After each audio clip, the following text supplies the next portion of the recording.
As you can see, we are doing a moto vlog. It's a little windy out. I got the Rode wireless microphone too with the dead cat on it. So we'll see how well this does. Anyways, beautiful day. A little overcast, but I don't mind. The sun's not beating down, and that's a good thing.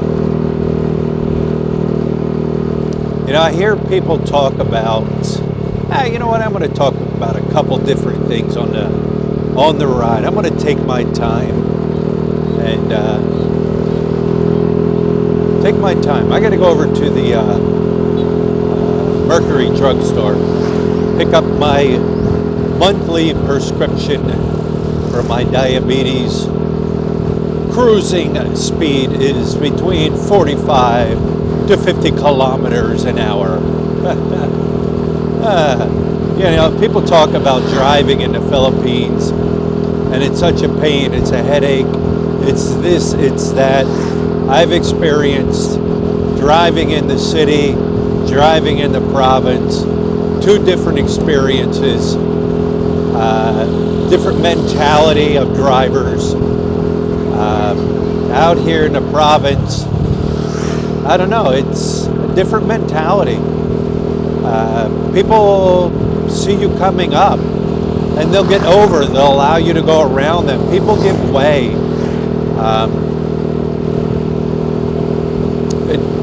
Nobody's in a hurry here.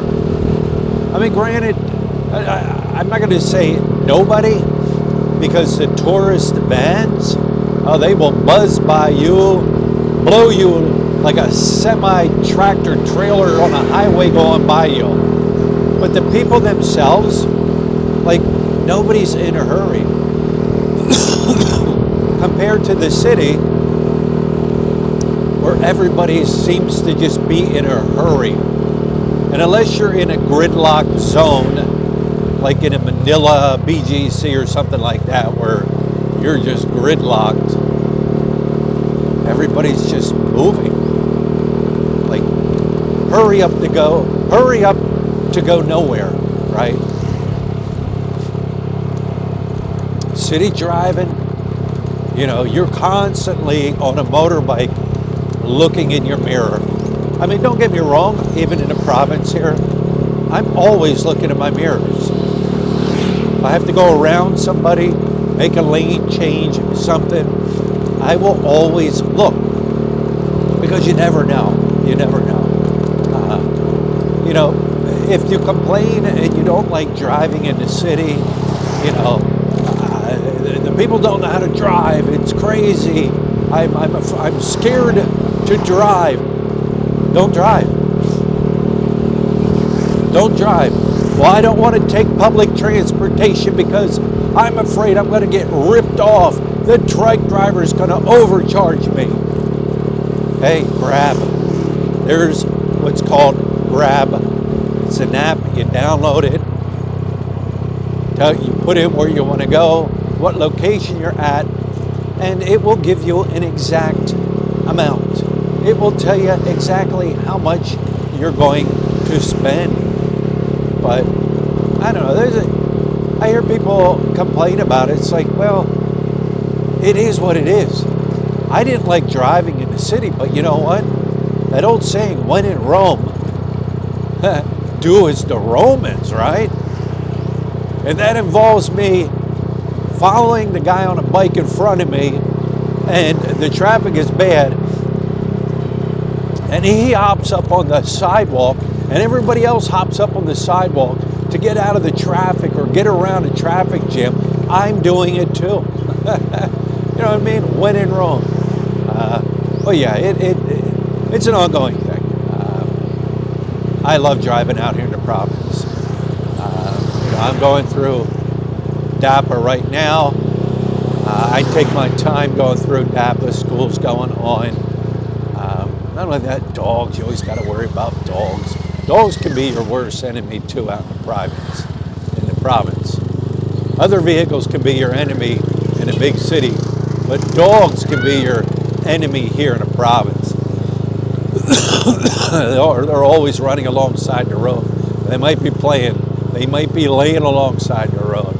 Keep your thumb on your horn. But it is what it is. Yeah. What is it? Today is Friday. Friday, and it is around 11 o'clock. Traffic's not bad. School's in session. However, the girls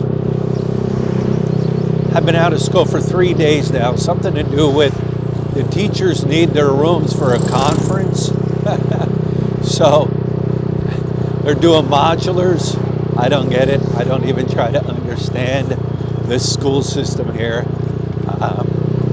It is what it is. But yeah, traffic is low. I like coming to town on a Sunday. Look, here we go. See these dogs? There you go. They just come out. I like coming to town on a Sunday because then you'll just start seeing all like just rat bikes, as I call it. Oh, they got that open. Looks nice. People that know their bikes don't belong on the road. However, they know Sunday your chances of getting stopped by like LTO are slim to none. You'll see motorbikes going down the road like tires and back ends is twisted and wobbling, and it's just crazy. Yeah. What's another thing I want to talk about? Oh, senior citizen discounts for expats living in the Philippines. I've seen some vloggers, older vloggers, I can't remember if they said they feel they're entitled to a senior citizen discount of the Philippines that the Philippines offers their citizens of the Philippines, or they managed to swindle a senior citizen ID card that is given out here in the Philippines. Now, if they managed to swindle, in other words, went on the black market or a fixer, and they got it and they're using it and flashing it around to get a discount on, say, like coffee or meals or other things, they are in direct violation of breaking the law. As an expat living in the Philippines, you are not entitled or allowed to have a senior citizen's discount card. I even asked my wife, she looked it up. Yes, you're not allowed. It is only for senior citizens of the Philippines. In other words, Filipinos. I asked my wife, does that include like me? I'm a resident, 13A visitor resident. That's my visa. I'm a resident. She looked it up, and I even read it and looked at it. No, you aren't even entitled to it. Even a 13A permanent resident visa holder is not entitled for the senior citizen discount. SSRV, no, you are not entitled to it. It clearly states Philippine residents, citizens are the only ones. And here's how I look at it. You know, you got these guys that, oh, I feel I'm entitled to it. I live here and I'm a senior citizen. Hey, guess what your senior citizen discount entitlement is? You're living in the Philippines. That same cup of coffee you want to cry and whine about how I feel I should get a discount. Go buy it in the States. Go buy it in another country. You're going to pay twice as much. Your discount is you're living here. That's your discount. Are some of these people that cheap?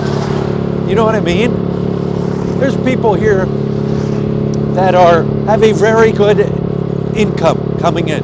Then there's people that have a decent income. They can live here. All right. You got ones that are vloggers. They're making good money off of vlogging. I see their numbers. I'm a vlogger. I know my numbers and what my numbers generate. I see their numbers and I know what their numbers generate. Are you that cheap? Oh my God. I just don't get it. But no, you're not entitled. You're not allowed to be in possession. You're not allowed to get a senior citizen's discount card here in the Philippines. Now, can you go into a bank and, you know, how the banks say, hey, if you're a senior, you're prioritized. If you're a pregnant woman, you're prioritized. Can you ask for permission like that, and will you be granted it? I'm sure, because I know expats that are over 60 that have gone into banks, and the banks they prioritize them. You're not getting a discount. It's a courtesy gesture that they're doing for you. I've had friends go in to pay a cable bill, electric bill, and because they're a senior, it's a courtesy. You're not getting a discount. It's a courtesy thing. So yeah. Anyways, that's my thoughts. I could go on about different things, but I just kind of wanted to talk about that. I guess I'm safe doing motor vlogs, right?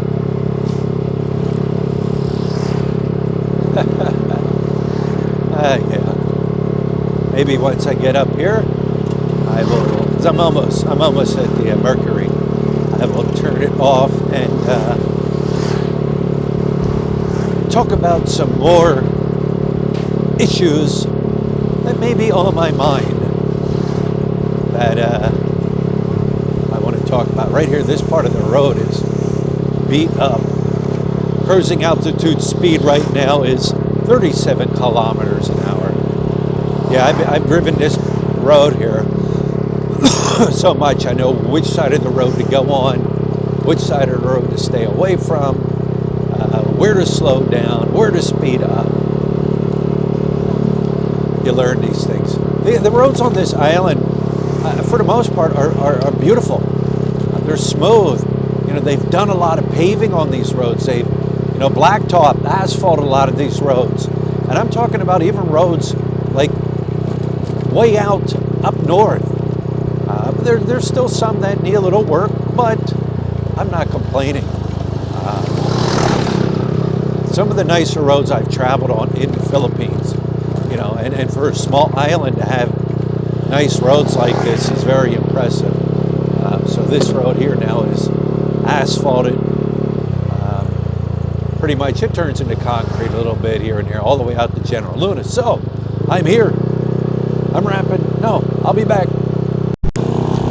All right, we are back. Very painless. 3,789 pesos for my 2 diabetic medication I take here in the Philippines. Without it, I will die every month. So if you are coming or living in the Philippines, thinking about it, and you take monthly medication, daily medication, you got to figure that in.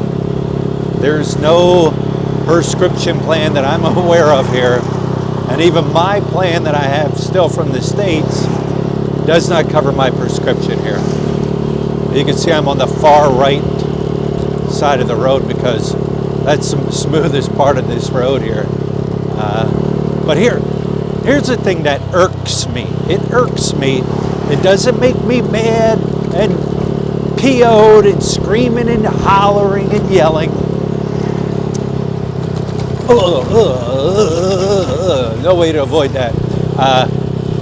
Parking, motorcycle parking here in the Philippines, right? I just parked there. when I park somewhere, if at all possible, I will park somewhere away from where I gotta be, away from where all the motorcycles are. I will park in an area, you know, if there's plenty of room around me. But while I'm out doing my shopping or whatever, somebody might come in and they'll park right up beside your bike.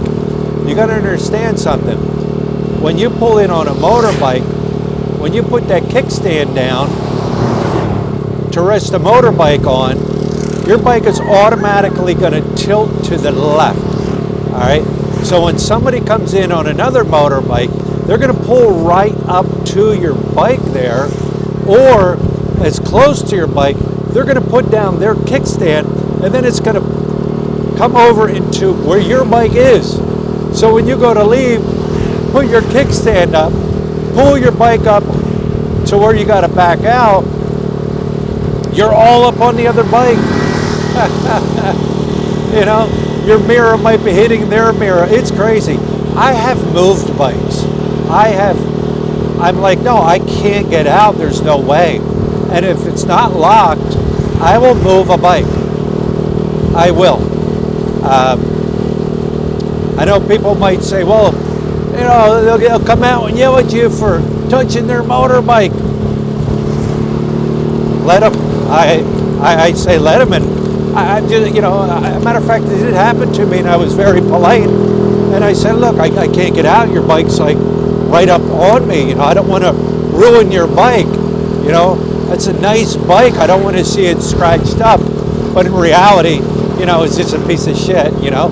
But, you know, oh, yeah, okay. But yeah, that irks me. But it is what it is. So anyways, here we are. We're coming back into Dapa. It's just beautiful ride. Beautiful ride. You know, it's not like a city where the suburbs and the cities of the suburbs roll up into the city. You know what I'm saying. It's just, you got lush green jungle all around you, fresh air. Yeah. So anyways, let's do a little ride to my next destination. That Prince Hypermart, that's open. That's the newer Hypermart. You see this right here? Right there on the right. That little tent. Vice Mayor such and such. It was a tent that was set up. There was two of them. One coming in this way into Dapa. The other one coming into Dapa via the airport. General Luna, Dapa Road here. All right. A couple months before election, they set those tents up. They were charging trike drivers every day to come in and out of Dapa. Now, when the trike driver got to that point there, paid the money, they put like a little sticker in his trike, so they knew he paid for the day. But every day they had a different color, right? But it was only trike drivers, or those little tuk-tuk drivers, right? It wasn't motorbikes, it wasn't cars, it wasn't tourist vans. You know what I'm saying? It was just trike drivers, right? Like I said, that was a few months before election, right? Election's over, and those little tents aren't up and running anymore. I'm not saying anything. But I found it rather puzzling, I guess you could say, right? All right, here we are. I'm still trying to get over this cold and stuffy nose and watery eyes. Crazy. It's crazy. I'm taking medicine, and It's getting a little better. Even Lud wasn't feeling good for a couple days. It must be something going around. All right. The store I usually go to pick something up, and they're Muslims, and they were just getting on their bike to leave, and they stopped and actually reopened up the store, and I got what I needed to get, and away they went. They're good guys.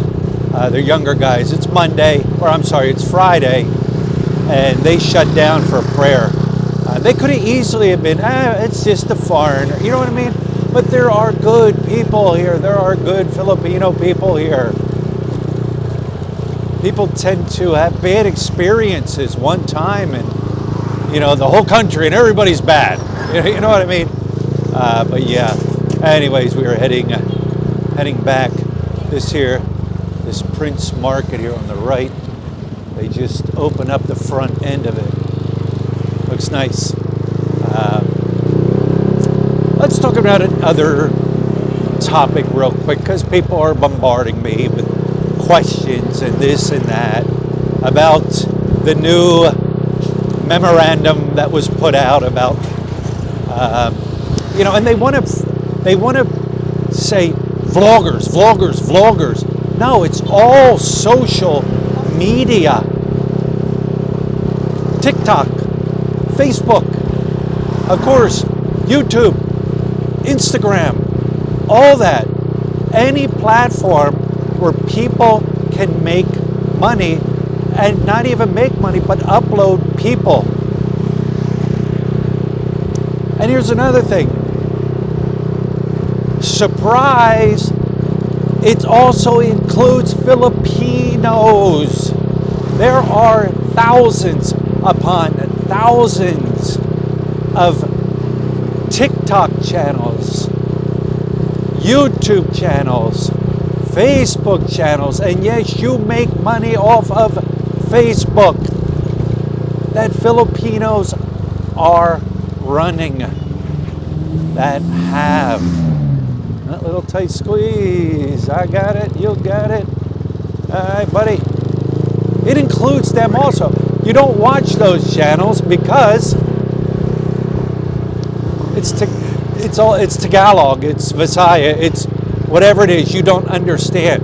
But they have thousands, hundreds of thousands, and even millions of viewers and subscribers. How will this law play out? It's not a law. I keep saying law. People keep saying law. From my understanding, it's not a law. And like I said, YouTubers and Facebookers, they all want to get on there and interpret what it states. I don't understand, and I'm not here to understand and interpret what it's stating. People love to just pick and choose certain paragraphs and things and say it applies to this. I'm not here to do that. Sit back, see how they enforce it. From my understanding, and I mentioned this on a live stream I did, the only person that can file a case against another person is the person that is the victim of a crime. I cannot go file a case for my neighbor, on behalf of my neighbor, for a case, say, for abuse. She's the only one that can. She's the only one that can. So how are they going to do it? And then, according to the web page I read, look it up, how to file a case for this new memorandum that they put out. You got to include your name. You got to include a photo ID. You've got to present your proof. In other words, I was in Philly in the Philippines video named named Motovlog 222. My face appeared at the 5-minute 21-second mark. I am wearing a blue shirt with cut off blue jeans on. I am with a woman that is not my wife. She is one of the girls I picked up at the bar. No, I'm just kidding. I'm just kidding. Because those are the guys that will cry. You got to present all that proof. You just can't make a false allegation, a false claim, because then technically that's against the law for making a false claim. All right. Are social media people going to be required to like put a disclaimer at the beginning of their video? See, it's too open of a memorandum. All right, it's too open. Okay, if we are required to put, say, a disclaimer, if you are in my video and you do not want to be in my video, please contact me. I can turn around, I can edit you out, blah, blah, blah, blah. But what prevents a troll from trying to scare a social media influencer? I would have no problem putting up a disclaimer. However, I want to know it's you. I want to see your photo ID. I want to make sure it's you. See, and that will stop the trolls and the haters. But like I said, I am not a lawyer. I don't, and I'm not interpreting the law. I'm not going to try to interpret any law, any memorandum, anything like that. So, anyways, guys, Cold Spring is empty. I'm getting ready to get home. If you hung out with me through this whole vlog, thank you very much. It's just a moto vlog. I know some people like it, some people don't, but I enjoy making them. So don't forget to hit the thumbs up or the thumbs down. Leave your comments down below. Please let me know your thoughts. I like reading everybody's thoughts. Good, bad, constructive, positive, negative. I like hearing them all.